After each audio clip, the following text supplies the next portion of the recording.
full-color feature magazine was very popular through the middle of the last century with such familiar titles as the Saturday Evening Post, Look, and Life magazines prominently displayed on coffee tables across America.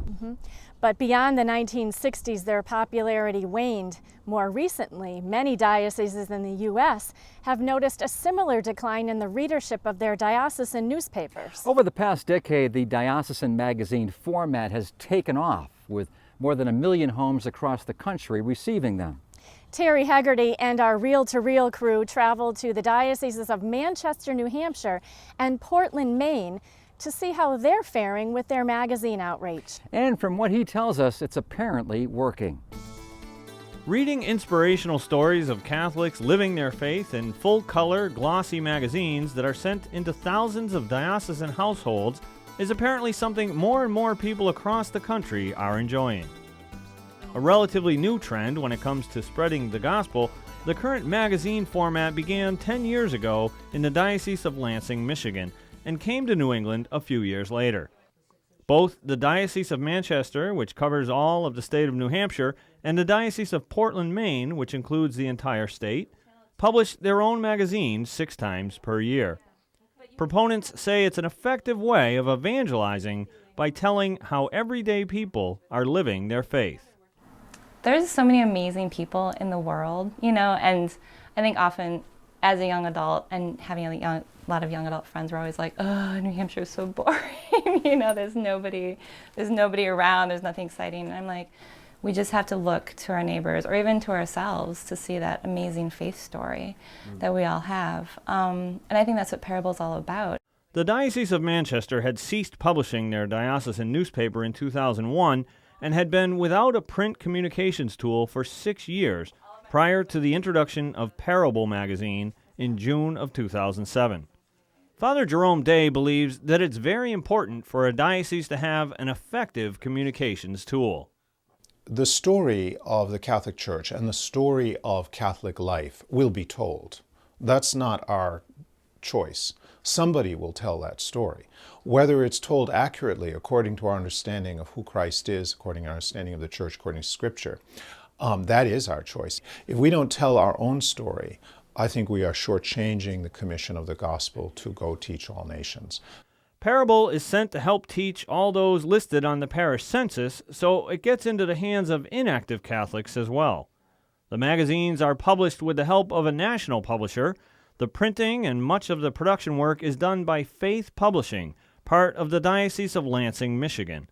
With the help of Faith Publishing, 18 dioceses across the country produce magazines which are sent to more than 1 million homes. I think it gives people who are outside of the formal structure of the Church an opportunity to access the Catholic way of seeing things, the Catholic way of thinking. And moreover, they see how people live their lives as Catholics.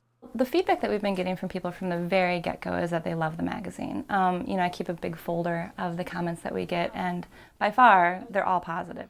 But Sarah Jane also knows firsthand that the stories can help people. This last issue was on grief, and it was pretty exceptional in my own life that the week it came out, my father passed away. So as I was cleaning out his apartment, there was the magazine. I was reading the stories on grief and the stages of grief in order to kind of help myself go through that. So that's really beautiful where the magazine brings people comfort.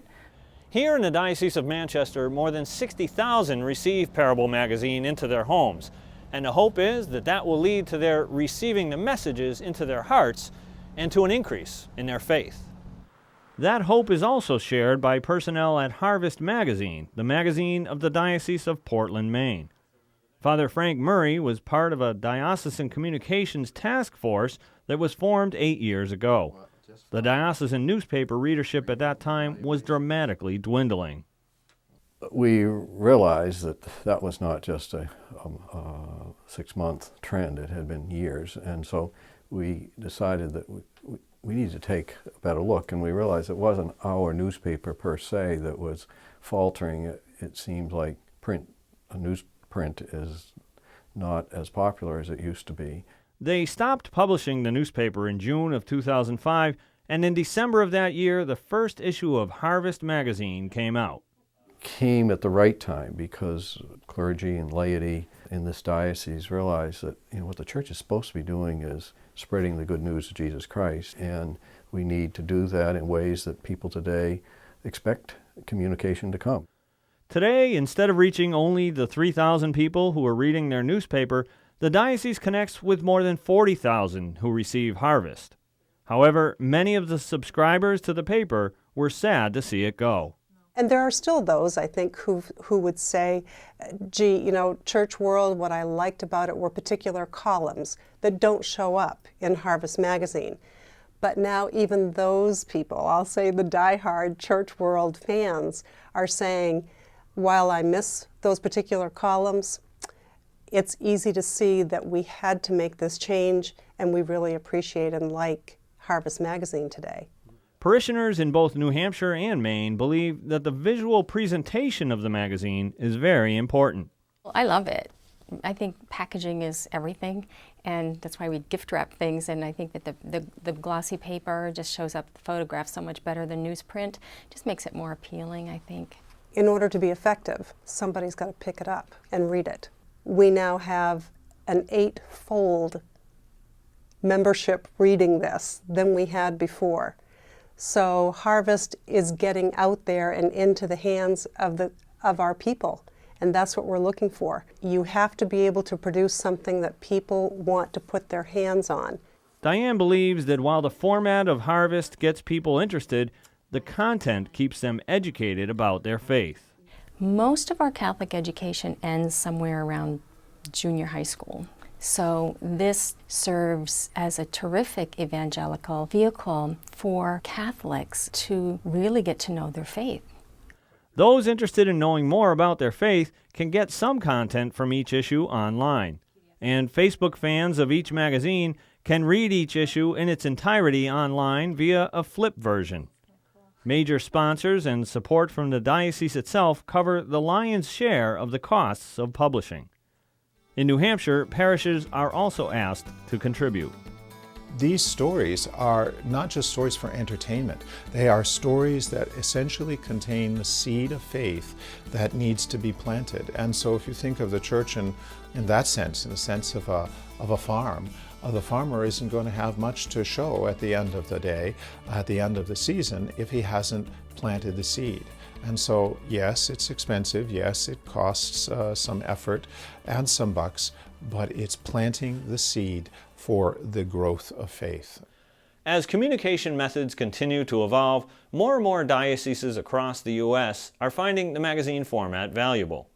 With these magazines, bishops and diocesan personnel are sowing seeds that they hope will yield a bountiful harvest for years to come.